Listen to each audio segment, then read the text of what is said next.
Greetings. This message is intended for all active and retired members of the Indianapolis Fraternal Order of Police. I stand before you in my capacity as your elected president because this message has become necessary to produce as a result of the final preparations which are underway for the administrative hearing of the Indianapolis Metropolitan Police Merit Board. The hearing is scheduled for this upcoming week related to the events of June 29, 2017. First, let me say, this has been a tragedy for everyone involved. We extend our prayers and condolences to all those affected. We all understand and appreciate the public's concerns whenever officers are faced with the difficult split-second decision to defend themselves and others against a potentially armed suspect. Since the announcement of the IMPD Chief of Police this past November, we have sought further documentation to better understand the basis for the Chief's decision as it relates to departmental policies, departmental training, and especially in light of the published decision of the special prosecutor. From the start, we have only requested that the review be conducted through a fair, consistent process and the decision be based solely upon the evidence. We all understand how important this case is.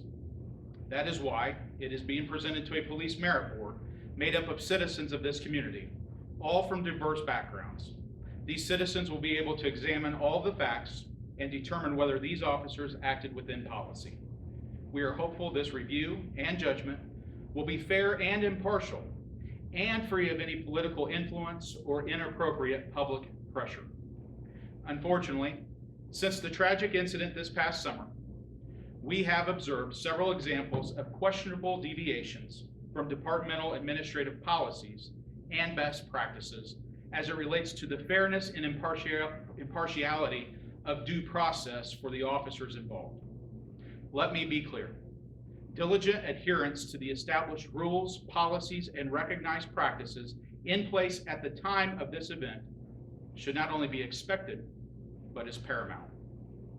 No law enforcement agency or governmental entity can hold those sworn to uphold the rule of law to the highest standards when the politically appointed leaders of those agencies and offices are willing to compromise the due process and safety of the involved officers.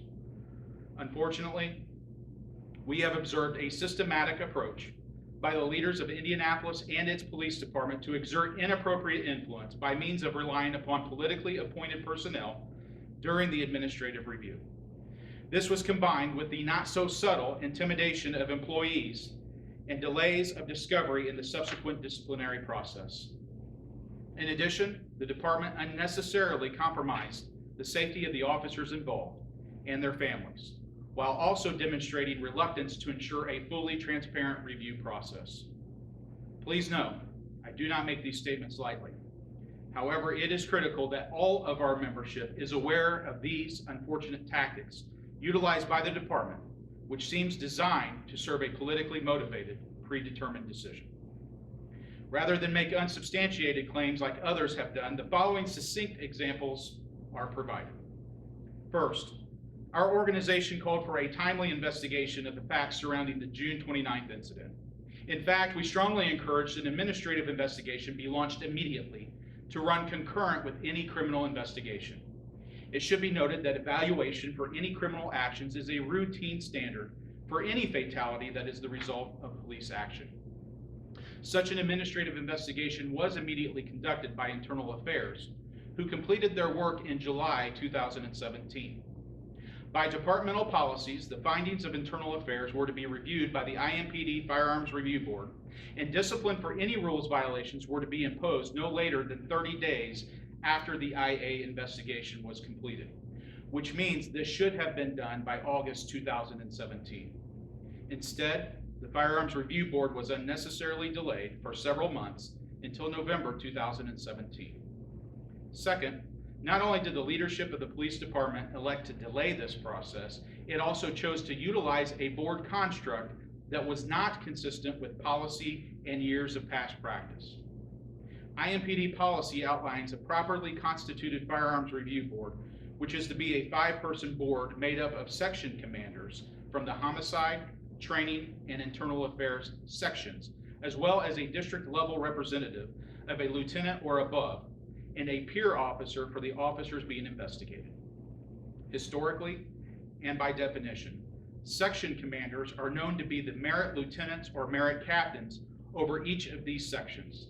Instead, the leadership of the department utilized a 5-person board consisting of 3 politically appointed ranks, including a deputy chief of investigations, a major over training, and a major over professional standards. Thus, the controlling majority of the board was composed of hand-selected personnel who serve at the pleasure of the chief of police.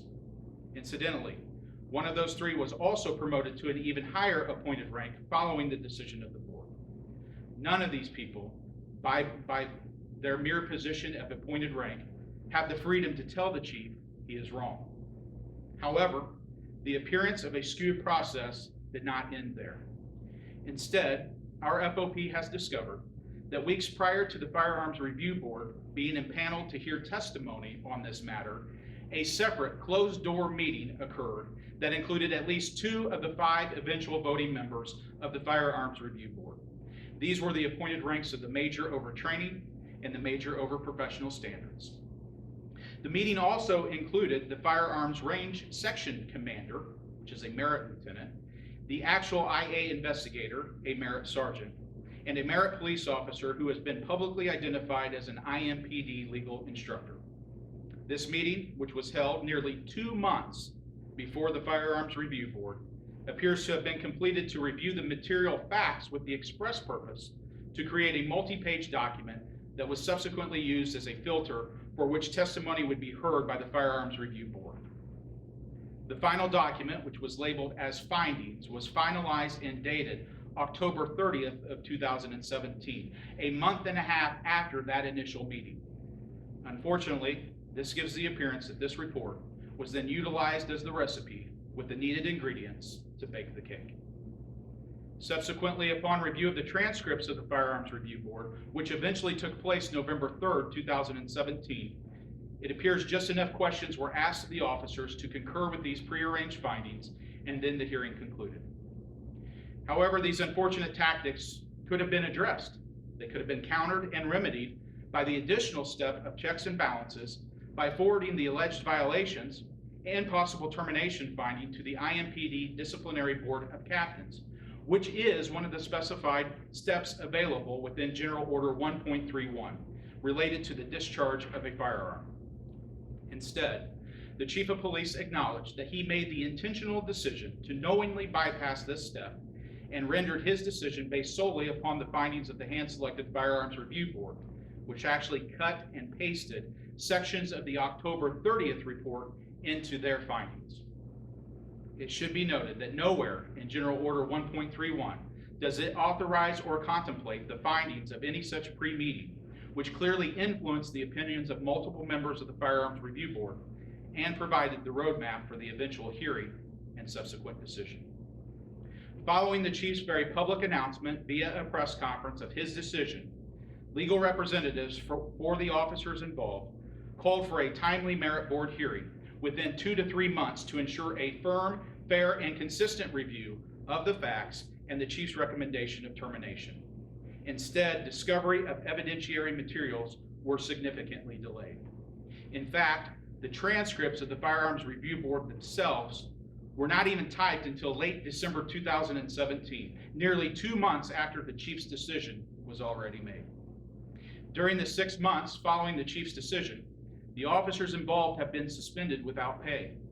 Again, these unnecessary delays, which have the unfortunate byproduct of placing significant financial burdens upon the officers, and they have in fact in the past led to officers actually resigning instead of completing their opportunities for due process simply because of the financial hardships they face while awaiting a hearing.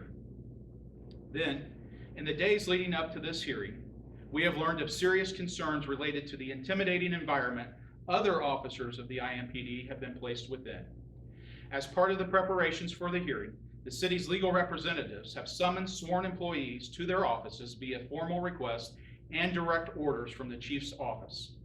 These specific officers are those who have been subpoenaed by the IMPD Police Merit Board to testify in the hearing at the request of the defense. Further, it has been brought to our attention that a representative from the chief's office, a patrol officer, who has been identified publicly as an executive officer to one of the chiefs, was present within the room during the discussions with the city's attorneys.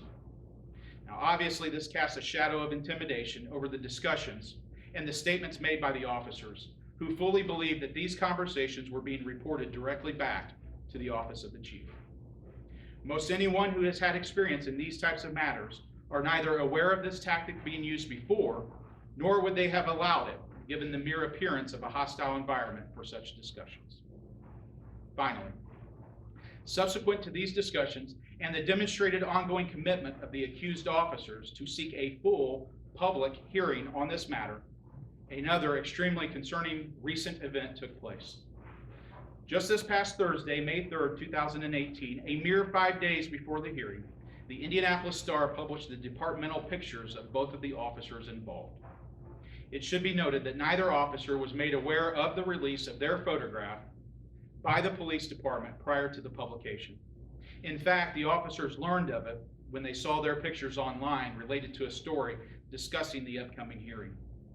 Not only is this extremely dangerous for the officers involved, but it is also reckless regarding the safety of their families, especially in light of the publicity of this matter, combined with the known threats in general to all law enforcement officers and their families.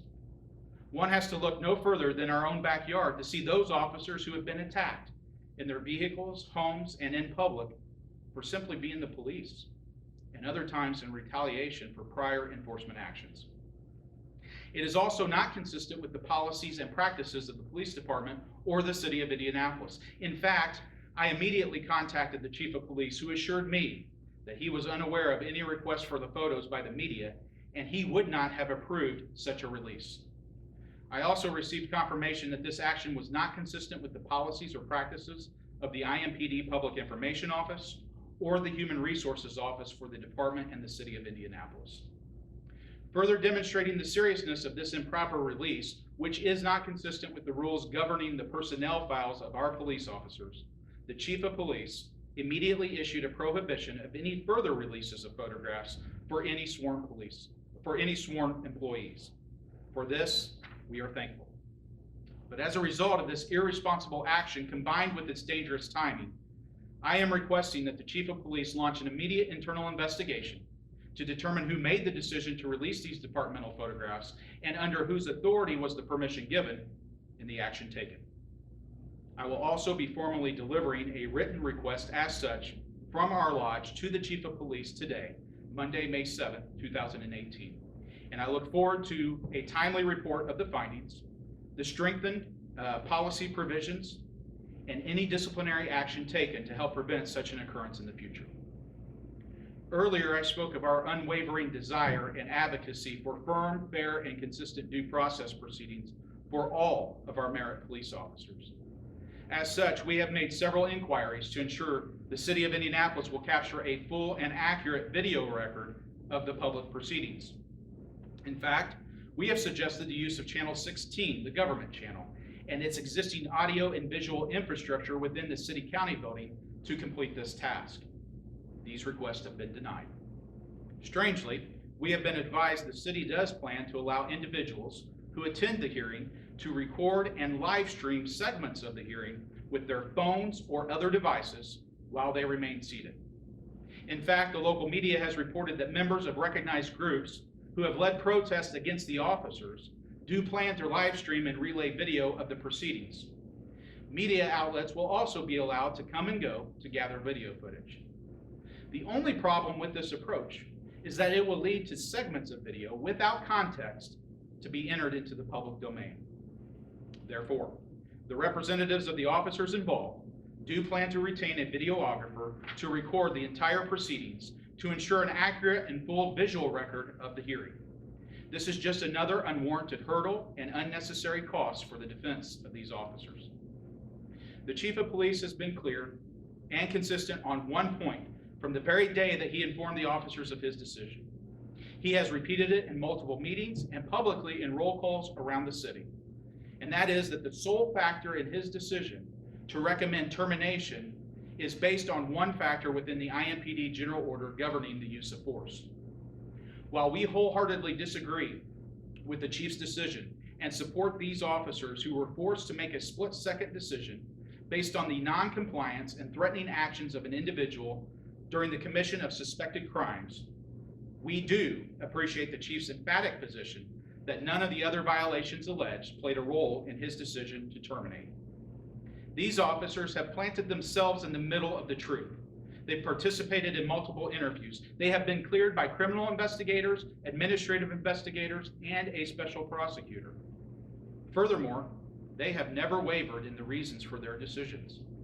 And we trust that the Chief of Police will likewise present the sole reason for his decision. Our police officers, their families, and this FOP will be watching. Again, I regret the need for this video message to our membership. However, in trying to discipline these officers for alleged rule violations, the leadership of the department has violated its own rules to do so. Therefore, it is important that timely information be provided to you, our members. As a reminder, the hearing is scheduled for Tuesday, May 8th through Thursday, May 10th in Civil Court Room 10 on the 14th floor of the Center Tower. Members are encouraged to attend this public hearing, and there are no known dress restrictions, uniform or otherwise. I have also asked Adam Chappell, a member of our executive board, to help assist members planning to attend. Please contact him directly to confirm the hearing schedule. And of course, you should continue to do your job with the same professionalism as you do every day. We are extremely hopeful for a fair and impartial review of the facts by the Police Merit Board that is free of political influence. Politics has no role in policing. That is why Indiana has merit laws, a civilian merit board, and due process for those sworn to enforce the laws. I am hopeful the Merit Board will demand not only a process that was fair in the decision to charge these officers, but also that the board will faithfully fulfill their responsibilities and let the facts and evidence exclusively guide their decision. As always, stay safe and God bless.